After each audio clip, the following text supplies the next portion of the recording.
호텔 카르디아와 비밀의 방. 둥둥 베개와 파자마 파티. 안 돼. 다른 집에서 자는 건 절대 금지야. 아빠의 말에 주윤이의 까만 눈썹이 송충이처럼 꿈틀거렸다. 마치 살아 움직이는 것 같았다. 다른 애들은 다 모인단 말이야. 왜 나만 안 되는데? 주윤이와 친구들은 크리스마스에 처음으로 파자마 파티를 열기로 약속했다. 한 집에 다 같이 모여 맛있는 간식도 나눠 먹고 게임도 하면서 밤새 수다를 떨 계획이었다.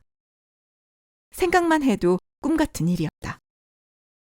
그런데 예상치 못한 문제가 발생하고 말았다. 다른 친구들은 부모님 허락을 받았지만 주윤이만 부모님 반대로 허락을 받지 못한 것이다. 대학생 될 때까지는 절대 외박은 안 되니까 그런 줄 알아.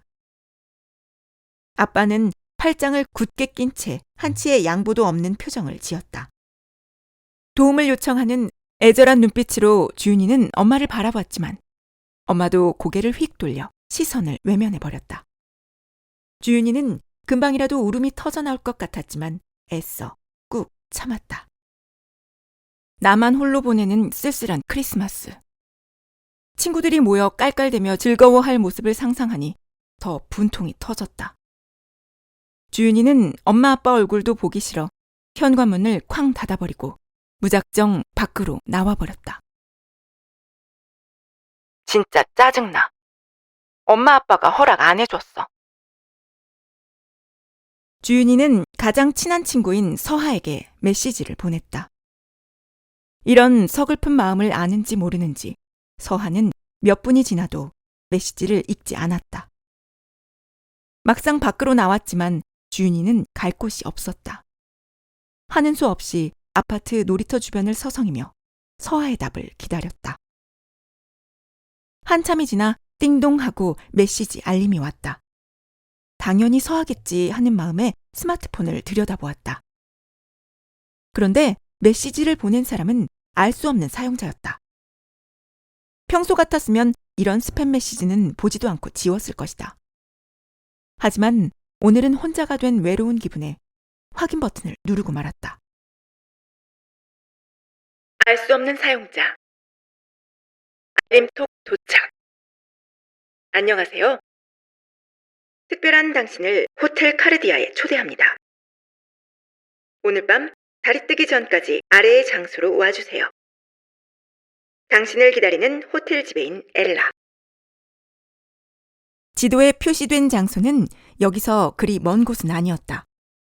그 근처에는 주윤이가 붕어빵을 자주 사먹는 가판대도 있다. 그 옆에는 좁고 구불구불한 골목길이 하나 있다. 거기에 호텔이 있을 리가 없었다. 누가 이런 장난을 치는 거야?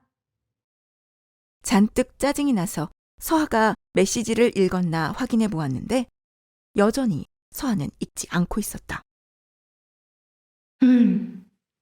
같이 놀 사람도 없는데 한번 가봐. 주윤이는 메시지의 약도를 보면서 어두운 골목길 안으로 발걸음을 옮겼다. 꼬불꼬불한 길을 걷다가 오른쪽으로 꺾고 다시 또 왼쪽으로 꺾었다. 마지막으로 오른쪽으로 모퉁이를 돌아선 순간이었다. 이 약도가 맞는다면 이 앞에 호텔이 있어야 했다. 뭐야? 주윤이는 어이가 없어서 자기도 모르게 소리치고 말았다. 그곳은 막다른 골목이었다. 누가 이렇게 열심히 장난을 친 거야? 주윤이는 씩씩거리면서 막힌 벽 바로 앞까지 다가갔다. 그런데 벽에 무언가가 그려져 있는 것 같았다. 좀 더 자세히 보기 위해 스마트폰 손전등 불빛을 비춰 보았다. 벽에는 마치 유럽의 오래된 성처럼 고풍스러운 호텔이 그려져 있었다. 진짜 호텔이 아니고 그림? 정말 제대로 속았다고 생각한 순간이었다. 자, 잠깐. 호텔 그림 한 구석에 검은색과 하얀색이 뒤섞인 문양이 보였다. 이건 분명 QR코드였다. 여기까지 속고 왔으니 마지막까지 한 번은 더 속아주자는 생각이 들었다. 주윤이가 스마트폰으로 QR코드를 찍은 순간이었다. 눈앞에서 번쩍하고 빛이 일어났다. 너무 눈부셔서 인상을 찌푸리며 눈을 감았다. 그리고 다시 눈을 뜬 순간 도저히 믿지 못할 광경이 펼쳐졌다. 벽화 속에 있던 호텔이 눈앞에 그대로 나타났다. 20층? 아니, 30층도 좋게 넘을 정도로 높고 큰 건물이었다. 오렌지색 조명이 전체적으로 은은하게 흘러나와 고급스러움을 더했다. 마치 누군가가 오기를 기다리는 것처럼 아치형의 대문은 활짝 열려 있었다. 정말 호텔인 거야? 주윤이가 호텔 안으로 조심스레 발을 들였다. 로비 한가운데 검은 대리석으로 만든 데스크가 눈에 들어왔다. 기껏해야 주윤이 또래로 보이는 연보라빛 단발머리의 여자아이가 서 있었다. 고개를 살짝 움직일 때마다 머리에서 은빛가루가 흩날렸다. 여자아이는 주윤이를 보고는 생긋 미소를 지어 보였다. 어려 보이는 인상과 달리 그 미소에는 기품이 있었다. 마치 수백 년 동안 고객들을 맞이해온 호텔 지배인처럼. 안녕하세요, 고객님. 호텔 카르디아에 오신 것을 환영합니다. 저는 이 호텔의 지배인 엘라입니다.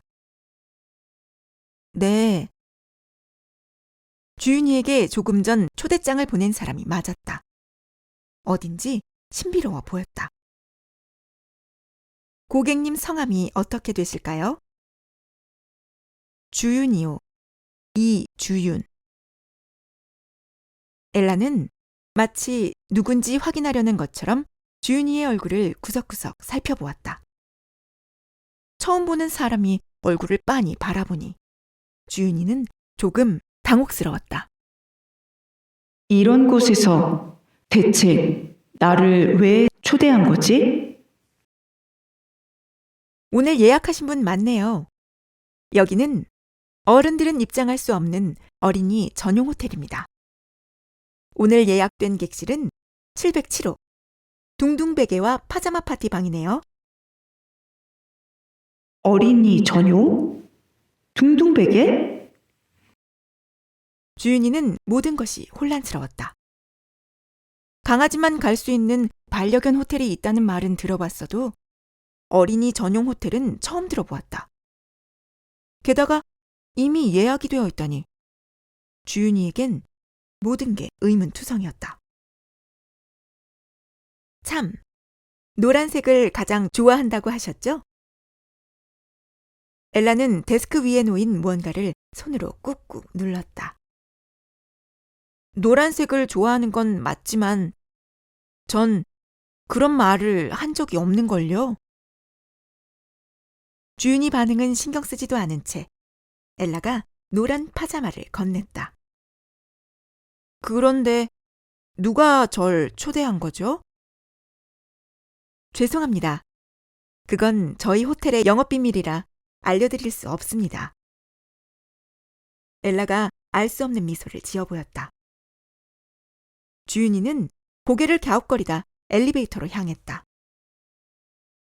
엘리베이터에 들어서자 1층부터 49층과 R층, 지하 1층부터 100층까지 버튼이 있었다.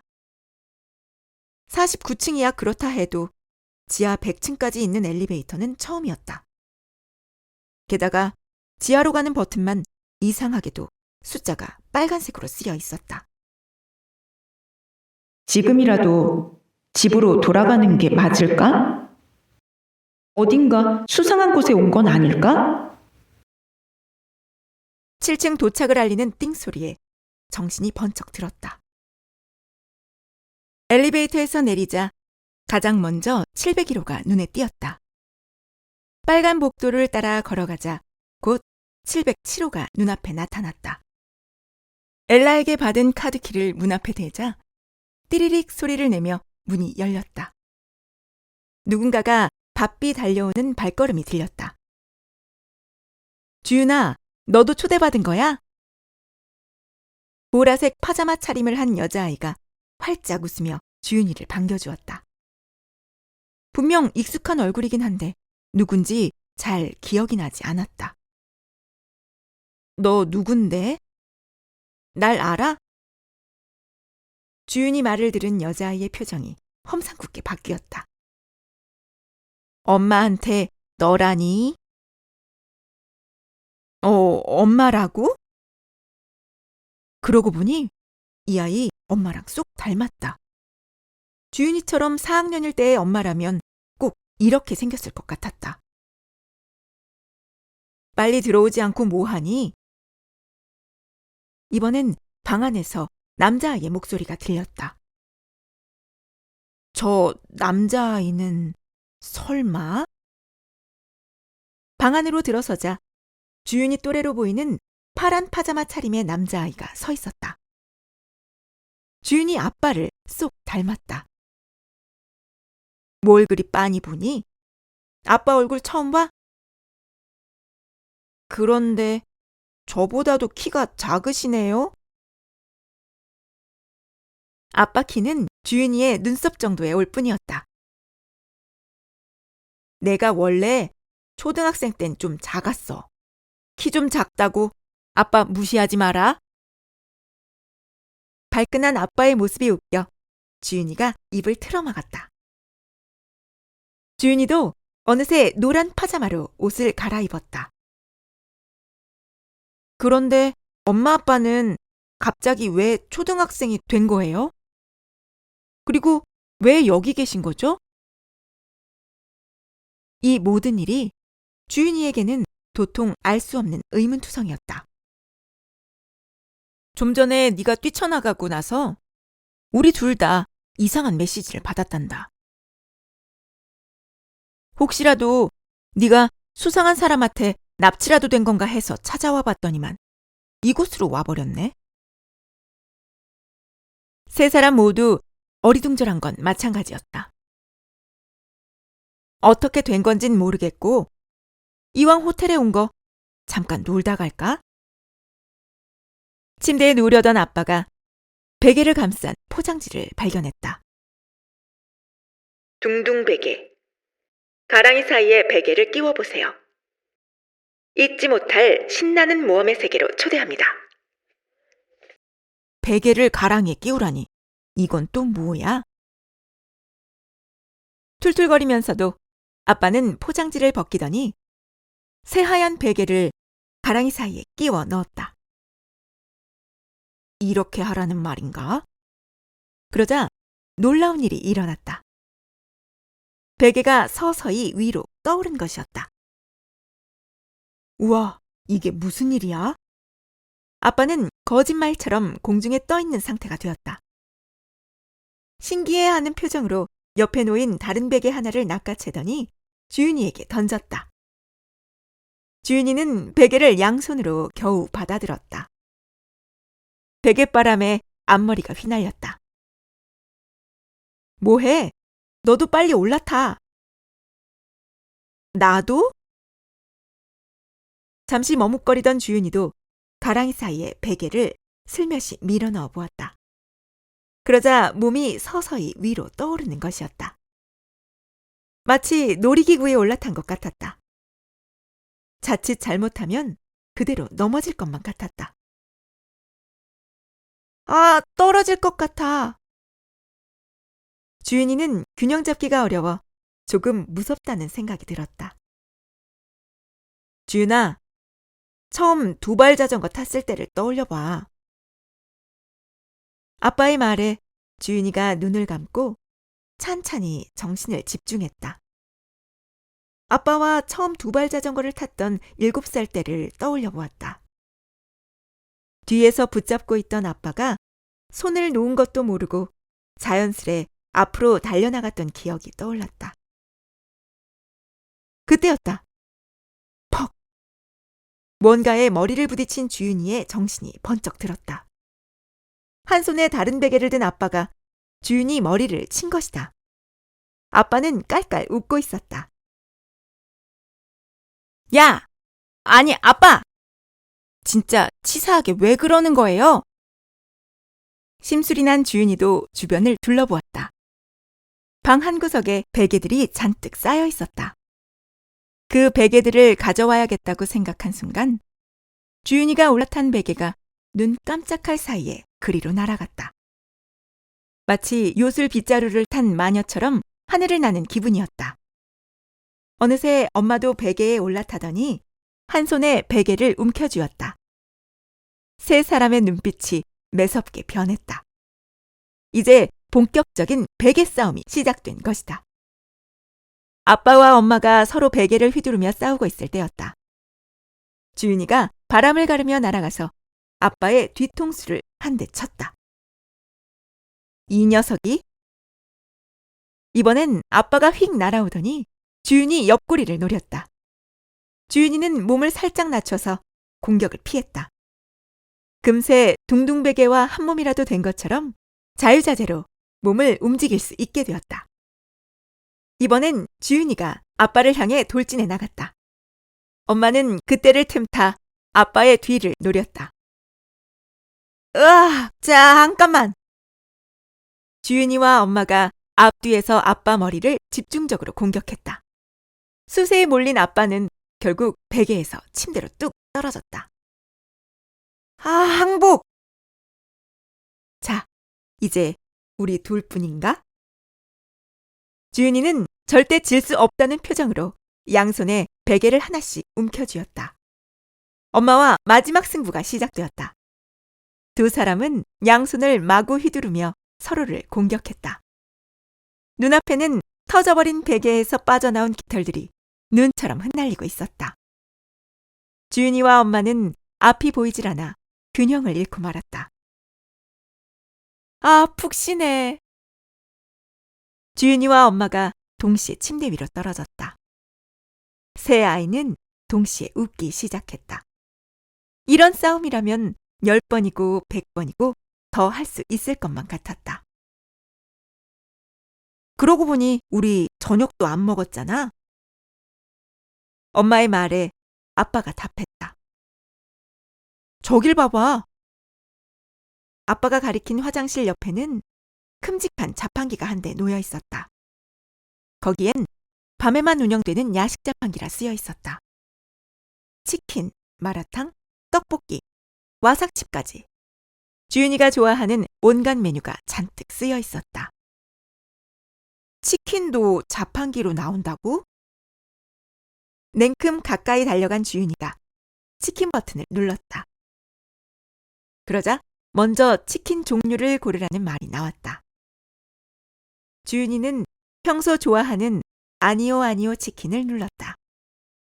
맛은 양념으로 선택하자 자판기 배출구로 따끈따끈한 치킨 한 마리가 나왔다. 치킨만 먹기엔 아쉽지. 마라탕, 떡볶이, 와삭칩까지. 주윤이가 돌아가며 버튼을 하나씩 다 눌러버렸다. 그러곤 와삭칩을 과자 봉지에서 꺼내어 양손으로 부수어서 가루를 만들었다. 마지막으로 김이 모락모락 나는 떡볶이 위에 과자 가루를 살살 뿌렸다. 주윤아, 음식에다 괴상한 짓 좀 하지 말랬지? 엄마도 일단 드셔보세요. 이게 얼마나 맛있는데요. 엄마가 주윤이를 한번 흘겨보고는 과자가루가 잔뜩 뿌려진 떡볶이를 한 입 베어 물었다. 그럴 리가 없는데. 엄마가 입에 빨간 양념을 잔뜩 묻히며 떡볶이를 입으로 밀어 넣었다. 어머, 이거 맛있네. 거봐요, 엄마. 어린이가 되면 엄마도 이런 음식 좋아한다니까요. 정말 맛있죠? 세 사람은 야식 자판기에서 나온 음식들을 테이블에 한가득 올려놓고 둘러앉았다. 아빠가 마라탕을 한 입 먹고는 매워서 혀를 내밀며 말했다. 파자마 파티가 이렇게 재밌는 건 줄 몰랐네. 하긴 나도 어렸을 때 친구들이랑 모여 노는 게 가장 행복했지. 주윤이 네가 그렇게 하고 싶다고 노래를 불렀던 이유가 있었구나. 그러니까 말이지. 이렇게 신나는 줄 알았으면 엄마도 어렸을 때 친구들이랑 해볼걸. 엄마 아빠도 주윤이처럼 파자마 파티는 처음인 것 같았다. 우리 여기서 밤새도록 같이 놀까? 엄마가 주윤이에게 속삭이듯 말했다. 평소 같았으면 얼른 가서 자라고 했을 엄마가 이런 말을 하다니 놀랄 일이었다. 몸이 어린이가 되면 마음도 어린이처럼 변하는 걸까?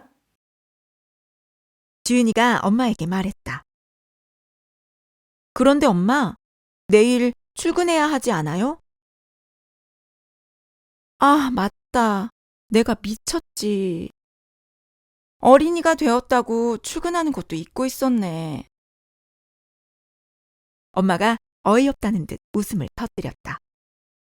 세 사람은 테이블에 놓인 음식을 끝도 없이 집어먹었다. 뭐가 그리 재밌는지 시시콜콜한 얘기를 하면서도 밤새 깔깔대며 웃었다. 그러던 중 누가 먼저라 할 것도 없이 어느새 스르륵 잠이 들고 말았다. 여기가 어디지? 아침 햇살에 주윤이의 눈이 번쩍 뜨였다. 지난밤의 환상 같은 일들이 떠올랐다. 몸을 일으켜 주변을 둘러보았다. 지금 누워있는 곳은 주윤이 방의 침대였다. 설마 꿈이었나? 주윤이가 살짝 방문을 열고 거실로 나왔다. 아빠 엄마가 거실 소파에 앉아 평소처럼 텔레비전을 보고 계셨다. 어딘지 모르게 두 분이 평소보다 피곤해 보였다. 주윤아, 잠깐 이리 좀 와서 앉아볼래? 아빠의 부름에 주윤이가 쪼르륵 달려갔다. 오늘 꼭 할 말이 있어서 말이지. 그게 뭔데요? 주윤이가 침을 꿀꺽 삼켰다. 호랑이처럼 엄격한 아빠가 불러 세울 때면 꼭 긴장하곤 한다. 친구들이랑 파자마 파티를 하고 싶다고 했지? 아빠가 다시 생각해봤는데 또 무슨 잔소리를 하실까 했는데 아빠는 생각지도 못한 얘기를 꺼내셨다. 아빠가 네 마음을 이해하지 못했던 것 같다. 친구들과 좋은 추억을 남기는 것도 뜻깊은 일이지. 우리 집에서 여는 파자마 파티라면 허락해주마. 대신 밤 12시 전에는 모두 자야 한다. 주변 이웃한테 피해주지 않도록 너무 시끄럽게 하면 안 되고. 와, 정말이죠? 오늘 만우절 아니죠? 야! 주윤이는 너무 기쁜 나머지 소파 위에서 방방 뛰었다. 친구들과의 파자마 파티라니. 그런데 어젯밤 일은 꿈이었던 걸까?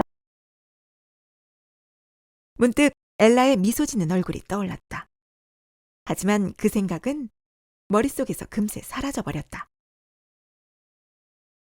이번에도 노란 파자마를 입을까? 아니면 핑크색? 주윤이는 행복한 고민에 빠져 있었다. 호텔 카르디아의 비밀 하나. 호텔 카르디아는 어른도 입장 가능합니다. 단, 어렸을 때의 모습 그대로.